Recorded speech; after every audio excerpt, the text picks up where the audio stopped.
Boa noite a todos. Hoje nós vamos dar continuidade aqui, finalizando o quinto capítulo do Evangelho segundo o Espiritismo, no tópico 25, melancolia, 26, provas voluntárias em verdadeiro silício, e depois começa uma série de perguntas e respostas dos espíritos, mais especificamente do Espírito São Luís, que a gente vai comentar mais adiante.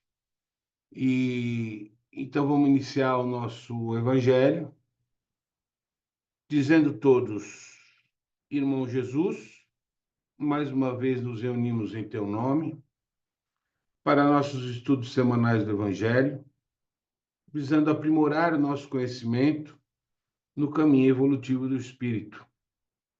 Agradecendo todos os amigos do plano espiritual que aqui comparecem, os nossos mentores, os espíritos de luz, nós vamos iniciar os nossos estudos com a oração que o Pai nos legou.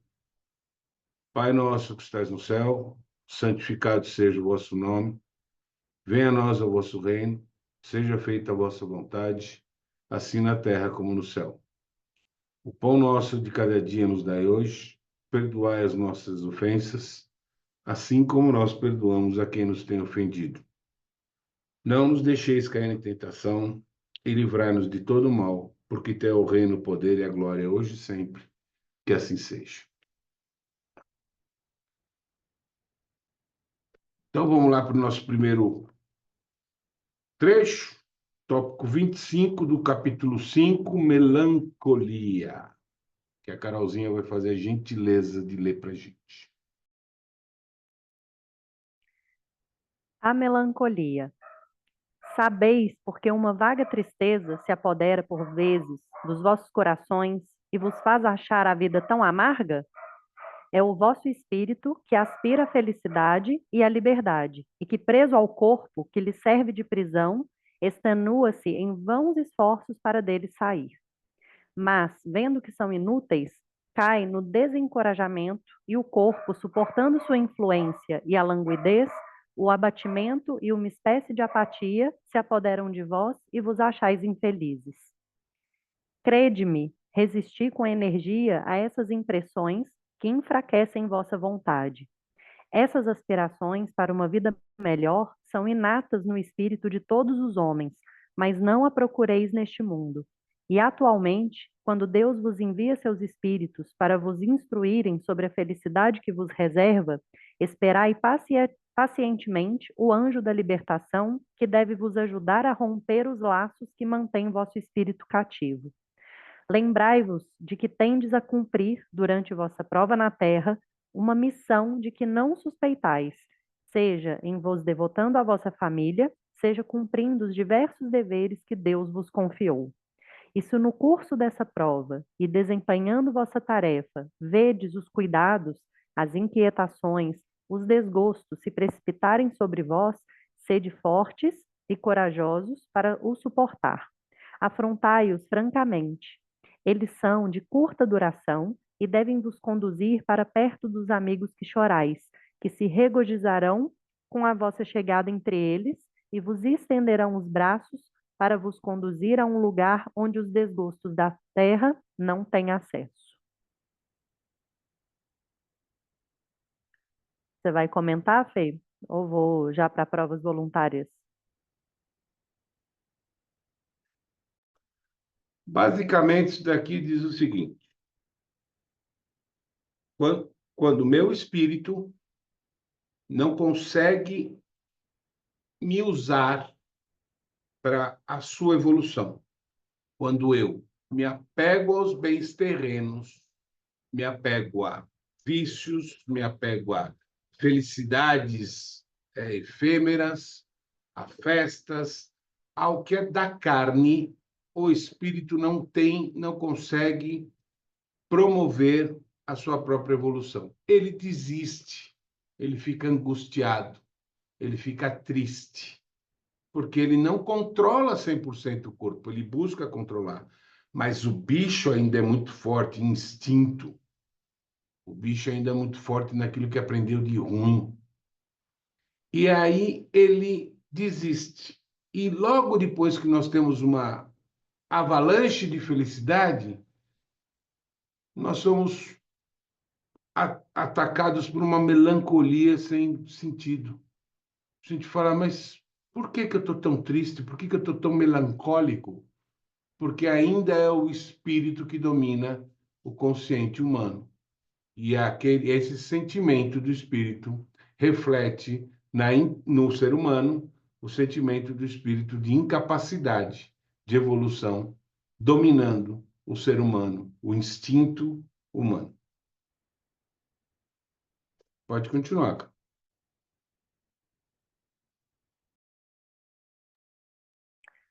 Provas voluntárias. O verdadeiro silício.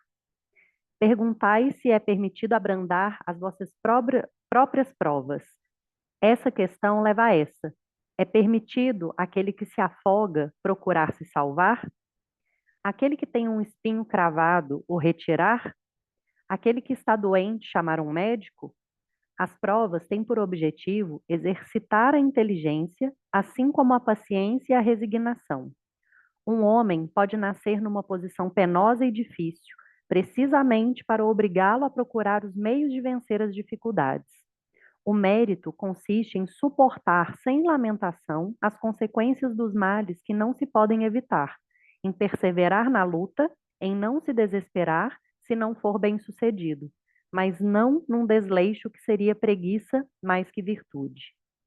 Essa questão conduz naturalmente a uma outra, uma vez que Jesus disse: Bem-aventurados os aflitos, há méritos em procurar as aflições, agravando as próprias provas por sofrimentos voluntários?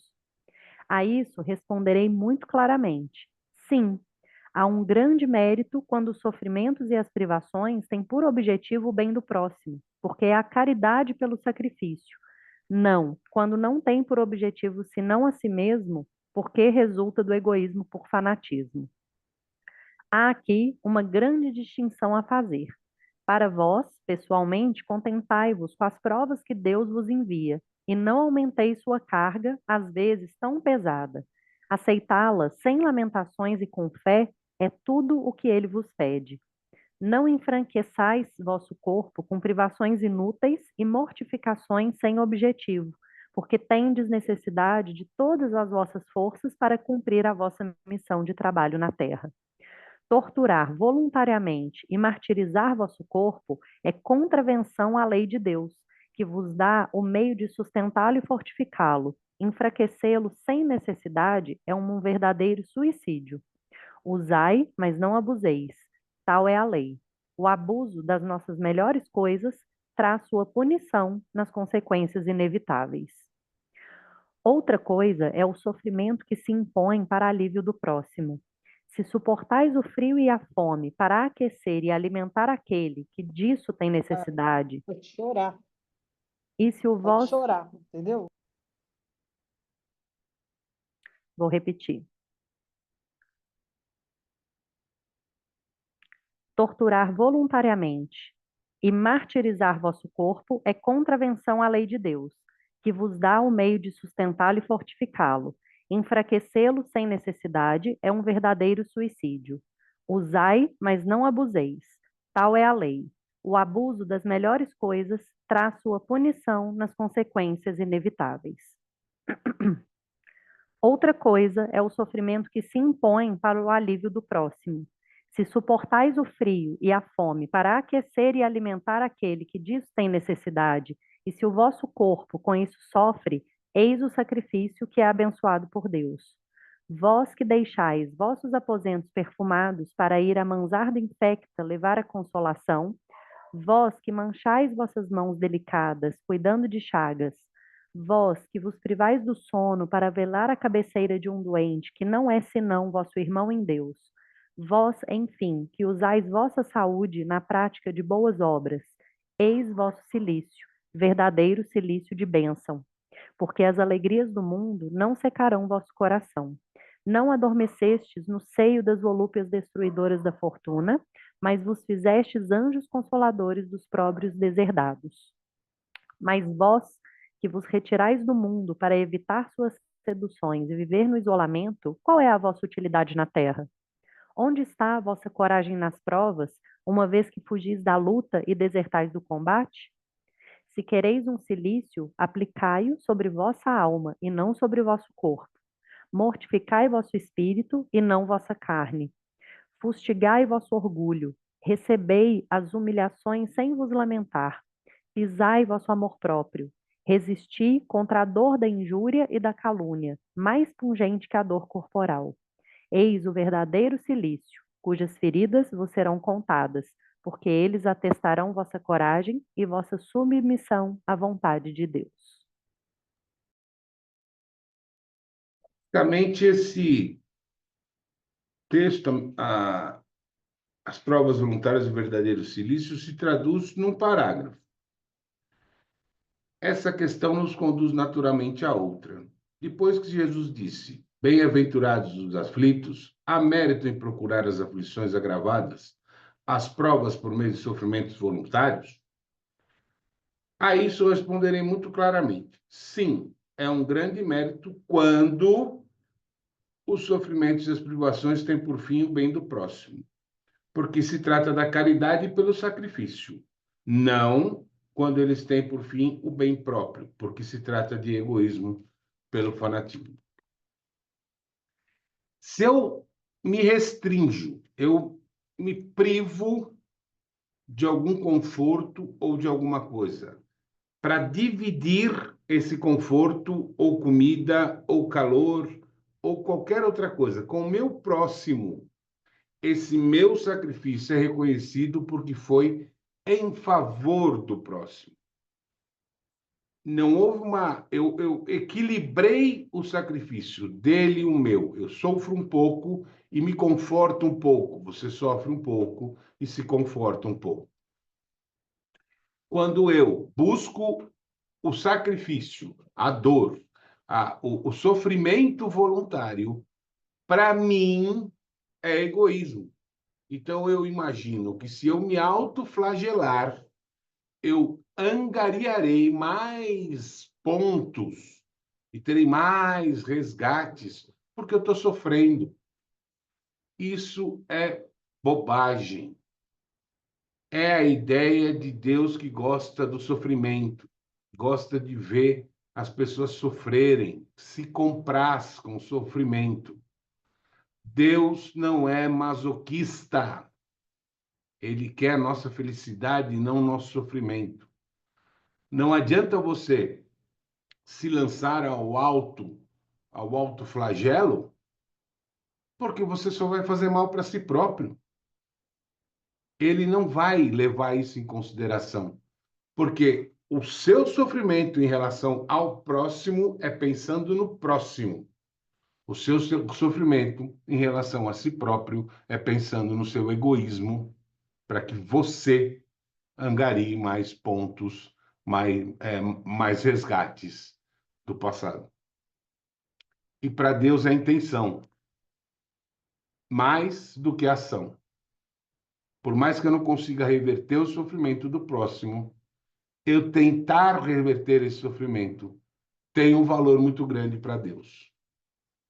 Ao contrário de me autoflagelar, tem valor nenhum para Deus. Isso é fanatismo religioso. E esse sofrimento não é considerado. É isso, Carolzinha. Quer ler a perguntas e respostas? Da 27 em diante começa as perguntas. Vamos lá. Perguntas e respostas. Deve-se pôr termo às provas do próximo quando se pode ou é preciso, por respeito aos desígnios de Deus, deixá-la seguir seu curso?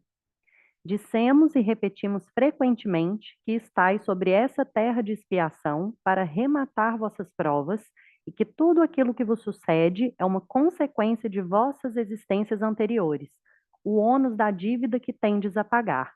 Mas esse pensamento provoca em certas pessoas reflexões que é necessário deter, porque poderiam ter consequências funestas. Alguns pensam que desde o momento que se está sobre a terra para espiar, é preciso que as provas tenham seu curso. Há mesmo os que querem até crer que não somente é preciso nada fazer para as atenuar, mas que é preciso, ao contrário, contribuir para torná-las mais proveitosas, tornando-as mais vivas. É um grande erro. Sim, vossas provas devem seguir o curso que Deus lhes traçou, mas conheceis esse curso? Sabeis até que ponto elas devem ir? E se o vosso Pai misericordioso não disse ao sofrimento deste ou aquele dos vossos irmãos, tu não irás mais longe? Sabeis se sua providência vos escolheu, não como instrumento de suplício para agravar os sofrimentos do culpado, mas como bálsamo de consolação que deve cicatrizar as feridas que sua justiça tem aberto? Não digais, pois, quando virdes um de vossos irmãos atingido, é a justiça de Deus, é preciso que ele tenha seu curso. Mas dizei ao contrário. Vejamos que meio nosso Pai misericordioso colocou ao meu alcance para abrandar o sofrimento de meu irmão. Vejamos se minhas consolações morais, meu apoio material, meus conselhos não poderão ajudá-lo a vencer essa prova com mais força, paciência e resignação. Vejamos mesmo se Deus não colocou em minhas mãos o meio de fazer cessar esse sofrimento. Se não me foi dado como prova também, como expiação, talvez, deter o mal e substituí-lo pela paz. Ajudai-vos sempre, pois em vossas provas respectivas, e não vos considereis jamais instrumentos de tortura, esse pensamento deve revoltar todo homem de coração, sobretudo ao espírita, porque o espírita, melhor que todos os outros, deve entender a extensão infinita da bondade de Deus. O espírita deve pensar que sua vida inteira deve ser um ato de amor e de devotamento, que qualquer coisa que faça para contrariar as decisões do Senhor, sua justiça terá seu curso. Ele pode, pois, sem medo, fazer todos os esforços para abrandar a amargura da expiação, mas é só Deus que pode detê-la ou prolongá-la segundo julgue necessário. Não haveria um grande orgulho da parte do homem em se crer no direito de resolver, por assim dizer, a arma na ferida, de aumentar a dose do veneno no peito daquele que sofre, sob o pretexto de que tal é sua expiação? Ó, considerai-vos sempre como um instrumento escolhido para fazê-la cessar. Resumamos assim: estai todos na terra para expiar, mas todos, sem exceção, deveis empregar todos os vossos esforços para abrandar a expiação de vossos irmãos, segundo a lei de amor e de caridade. Próxima pergunta. Um homem está agonizante, vítima de cruéis sofrimentos. Sabe-se que seu estado é desesperador. É permitido poupar-lhe alguns instantes de angústia, apressando-lhe o fim? Quem, pois, vos daria o direito de prejulgar os desígnios de Deus? Não pode ele conduzir um homem à borda do fosso para daí o retirar, a fim de fazê-lo retornar a si mesmo e de o conduzir a outros pensamentos? Em qualquer extremo que esteja um moribundo, ninguém pode dizer com certeza que sua última hora chegou. A ciência jamais se enganou em suas previsões? Sei muito bem que há casos aos quais se pode considerar com razão como desesperadores, mas se não há nenhuma esperança fundada de um retorno definitivo à vida e à saúde, não existem inumeráveis exemplos em que, no momento de dar o último suspiro, o doente se reanima e recobra suas faculdades por alguns instantes? Pois bem, essa hora de graça que lhe é concedida pode ser para ele da maior importância, porque ignorais as reflexões que poderia fazer seu espírito nas convulsões da agonia, e quantos tormentos pode lhe poupar um relâmpago de arrependimento. O materialista, que não vê senão o corpo e não considera a alma, não pode compreender essas coisas. Mas o espírita, que sabe o que se passa além do túmulo, conhece o valor do último pensamento. Abrandai os últimos sofrimentos, quanto esteja em vós, mas guardai-vos de abreviar a vida, não fosse senão de 1 minuto, porque esse minuto pode poupar muitas lágrimas no futuro. Próxima pergunta. Aquele que está desgostoso da vida, mas não quer suicidar-se, é culpável em procurar a morte sobre um campo de batalha com o pensamento de torná-la útil? Que o homem se mate ou se faça matar, o objetivo é sempre de abreviar a sua vida e, por conseguinte, há suicídio de intenção, se não de fato. O pensamento de que sua morte servirá para algumas coisas é ilusório. Não é senão um pretexto para colorir sua ação e excusá-lo aos seus próprios olhos. Se ele tinha seriamente o desejo de servir seu país, procuraria viver, defendendo-o em tudo, e não morrer, porque uma vez morto, não lhe serve mais para nada. O verdadeiro devotamento consiste em não temer a morte quando se trata de ser útil, em enfrentar o perigo, a fazer por antecipação e sem pesar o sacrifício de sua vida, se isso é necessário. Mas a intenção premeditada de procurar a morte, expondo-se a um perigo, mesmo para prestar serviço, anula o mérito da ação. Próxima pergunta. Um homem se expõe a um perigo iminente para salvar a vida de um dos seus semelhantes, sabendo de antemão que ele mesmo sucumbirá. Isso pode ser considerado um suicídio? Do momento em que não há intenção de procurar a morte, mas há suicídio, desculpa, não há suicídio, mas devotamento e abnegação, embora a certeza de perecer. Mas quem pode ter essa certeza? Quem disse que a providência não reserva um meio inesperado de salvação no momento mais crítico?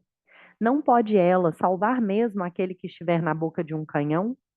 Frequentemente, pode ela querer prolongar a prova da resignação até seu último limite, quando uma circunstância inesperada desvia o golpe fatal.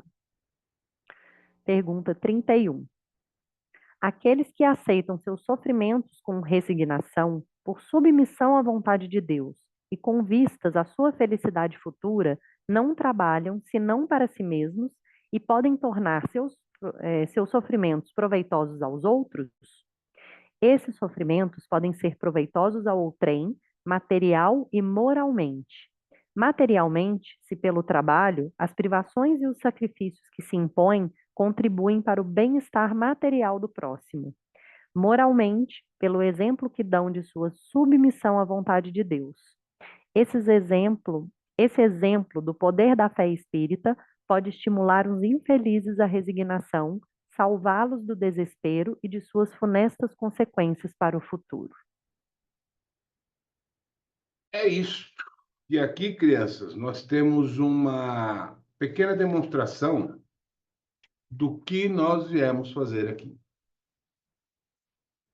É um mundo de provas e expiações. Todos estão sujeitos às suas provas e aos seus resgates, que são as expiações. Ainda assim, não é lícito ignorar a dificuldade do irmão em vencer as suas provas e expiações. Eu podia muito bem dizer: eu estou vencendo minhas provas e expiações, estou de boa, estou fazendo o meu e não ajudo ninguém. Todos os apômetras, todas as pessoas de centro espírita, todas as pessoas da Umbanda poderiam pensar assim. Mas eles não pensam, porque eles entenderam a lei.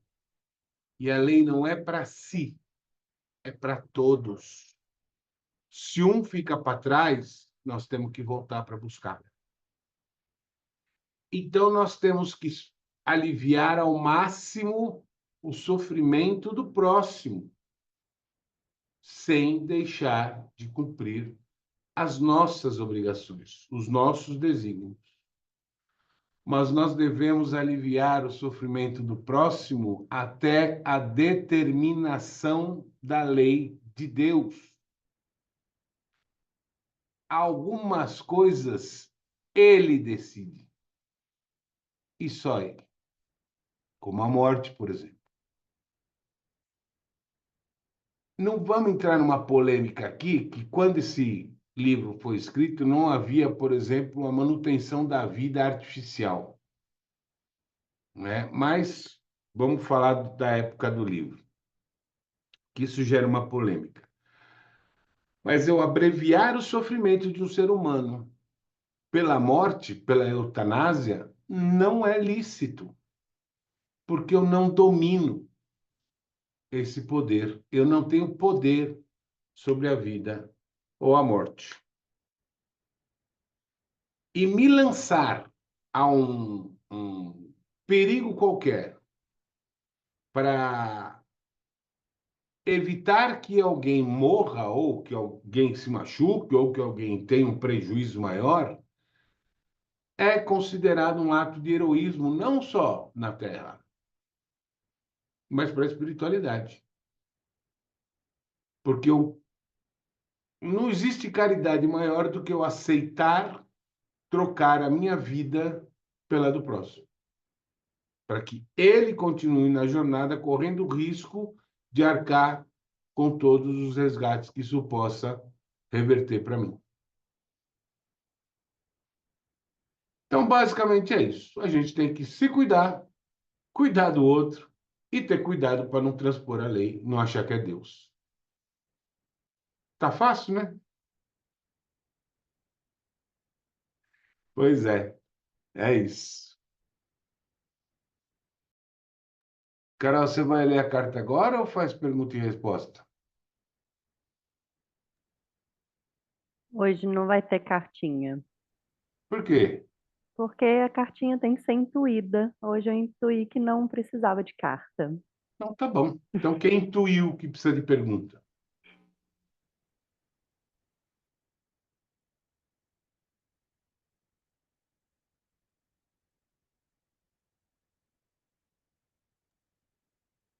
Ninguém quer perguntar, gente. Pois é, cara. Esse povo está muito assustado, falando onde é que eu vim me meter nesse negócio que não. Eu tenho que ajudar os outros, me ajudar, ainda tenho que tomar atenção com os limites da ajuda.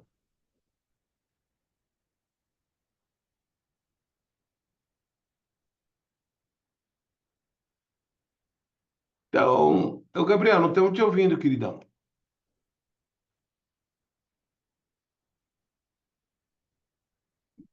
Agora sim, Sim. a única pergunta que eu tenho, eu acho que não posso fazer. Se tem uma pessoa que está sendo assistida artificialmente, a gente não tem poder de escolha. Então, tio, aí a gente entra numa polêmica muito grande.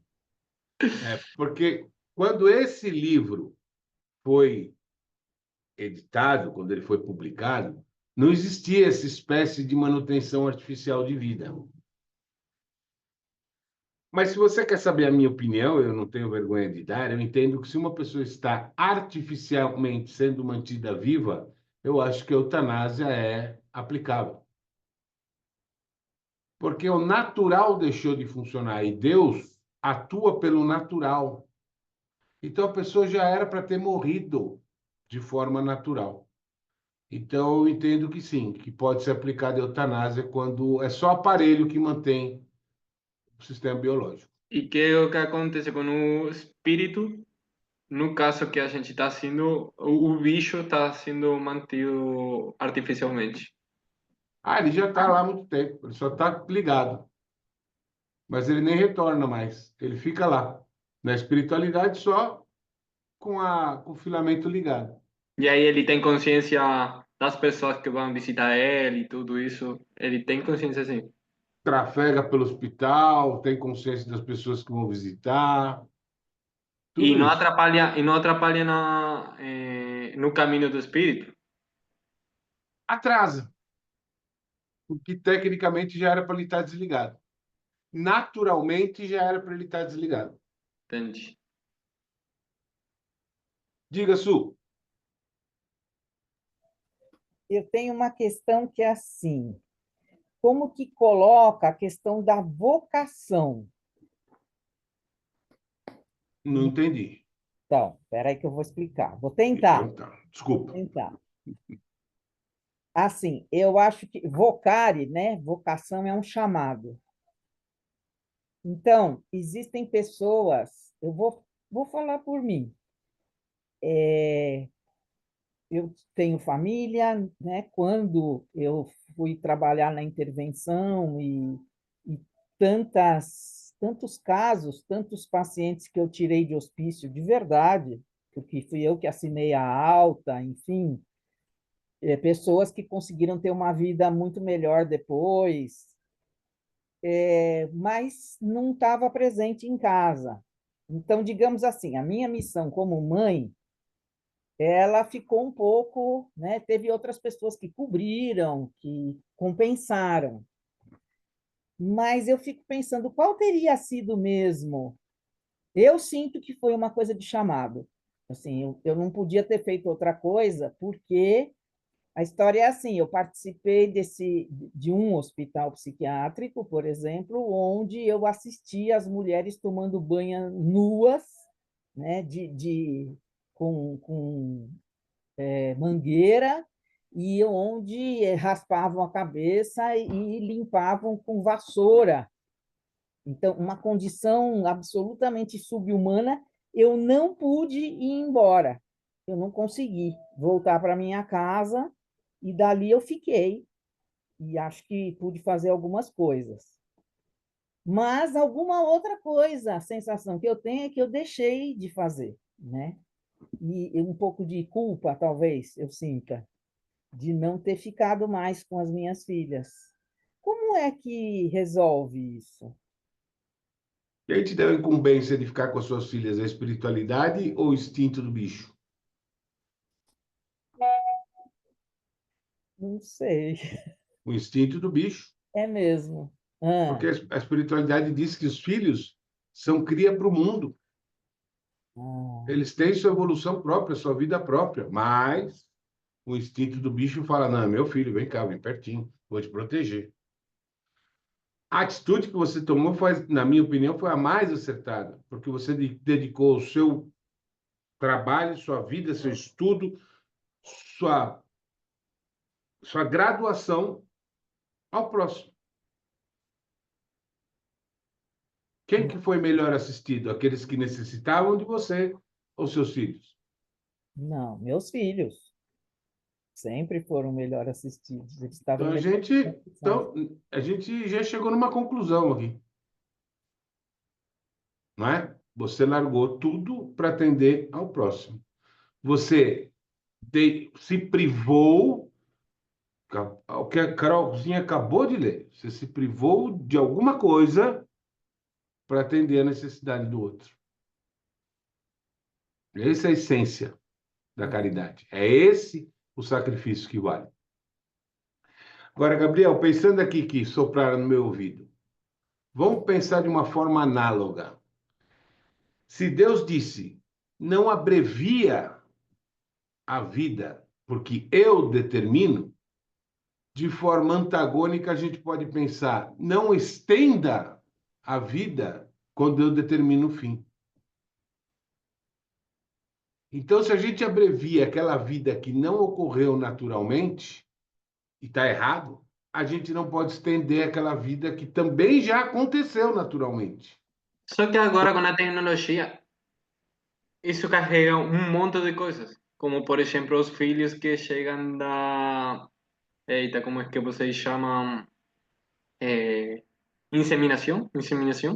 Sim, E tudo isso. E agora não, com mas a tecnologia. isso é programado. É programado. A inseminação é programada. Tanto que existem várias inseminações que não dão certo. Pode fazer, tá, o útero está perfeito, o homem não é estéril, o homem é fértil, e não dá certo. Não vou Entendeu? perguntar mais nada. Diga, Darcy. Você é, o evangelho de hoje é aí no final falando da renúncia, né, em prol do outro, que de uma certa forma é uma renúncia. Hoje eu passei o dia todo na casa de minha tia. Ela tem 3 filhos especiais, né? Eu já falei aqui. E ela precisou ir na cidade, no Morro do Chapéu. Tem um que tem ela e os outros 2 têm problema cognitivo. Uma está obesa, para andar é a maior dificuldade. E assim, meu Deus, quando minha tia chegou, era 6h e tanta da tarde. Eu disse, meu Deus, não vou dar tempo assistir o Evangelho, que eu tinha que vir para casa, colocar a comidinha dos gatinhos, molhar as plantas, mas graças a Deus, como é perto, né? Eu consegui chegar em tempo. Tudo isso é amor, é doação. Você abre mão, né, da sua zona de conforto para em prol do próximo, principalmente das pessoas que mais necessitam. Viúva, 3 filhos especiais. Só conta comigo e minha irmã, que a gente mora aqui no interior, e minha irmã ainda trabalha na cidade vizinha. Eu estou aposentada, posso ficar aqui o tempo que for necessário, né? E, e não é fácil, não é fácil mesmo, sabe? Mas tudo isso é amor, é doação, é você abrir mão do seu conforto, que eu podia estar viajando, podia estar com minha filha, o meu neto, mas não estou aqui, porque ela precisa. Nesse momento, até quando eu vou ficar aqui, não sei, mas já disse a ela, enquanto a senhora estiver aqui, enquanto Deus não chamar um dos seus filhos, você nunca vai estar sozinha. Vamos estar sempre juntas. Que Deus me dê saúde, e saúde é ela, porque o fardo não está fácil, né? Pois é exatamente isso. Gratidão. É exatamente isso. Exatamente esse tipo de doação, de caridade, de largar o confortável para se empatizar com o desconfortável do próximo.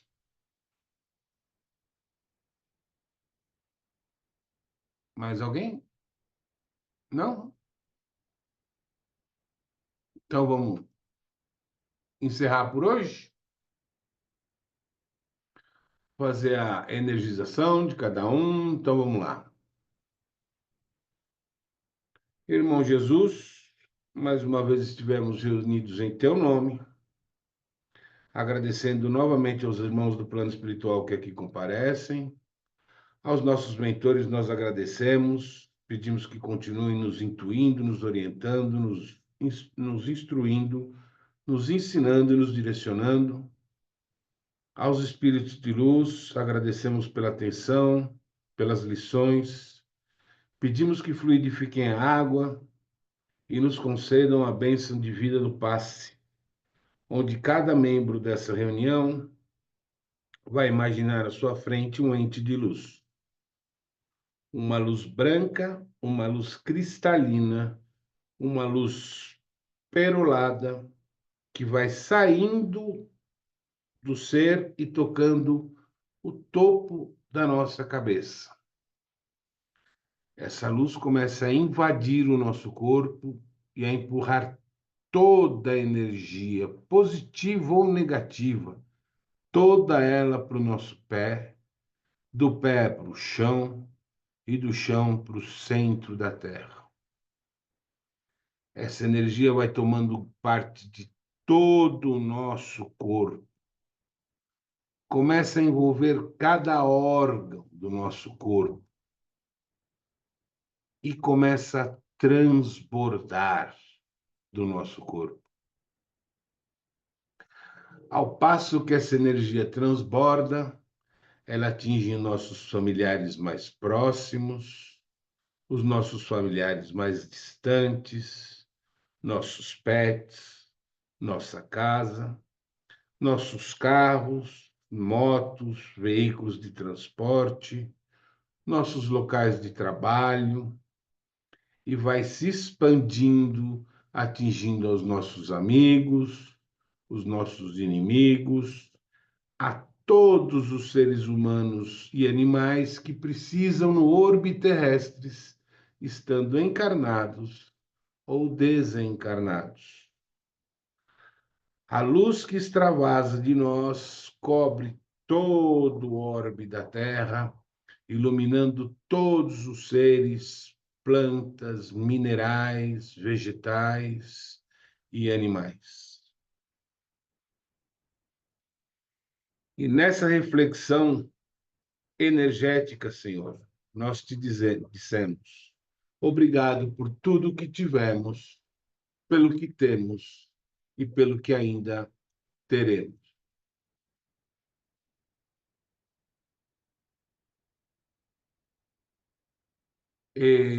Carol, como chama a moça, por favor? Que eu passei para você. Você tem como ver aí, que eu esqueci?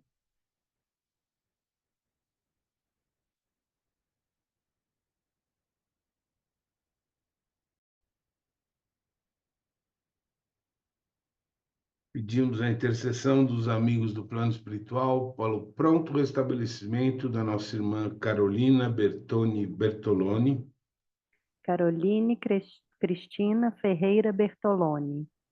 Caroline Cristina Ferreira Bertoloni.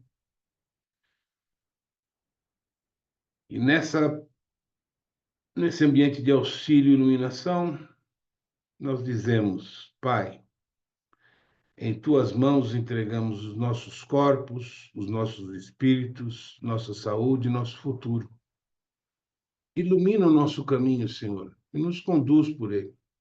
Faz de nós instrumentos de tua palavra, que assim seja, graças a Deus.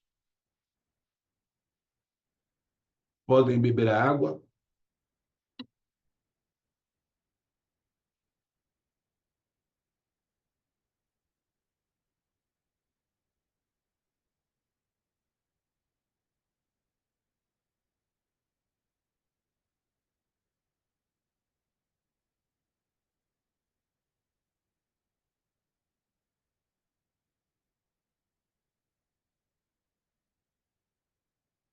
Pronto, crianças, todas acertadas, revitalizadas. Até a semana que vem. Para que a gente vai se ver no sábado até sábado, para que a gente vai se ver amanhã até amanhã. E fiquem todos com Deus, sempre na mais alta vibração. Beijo!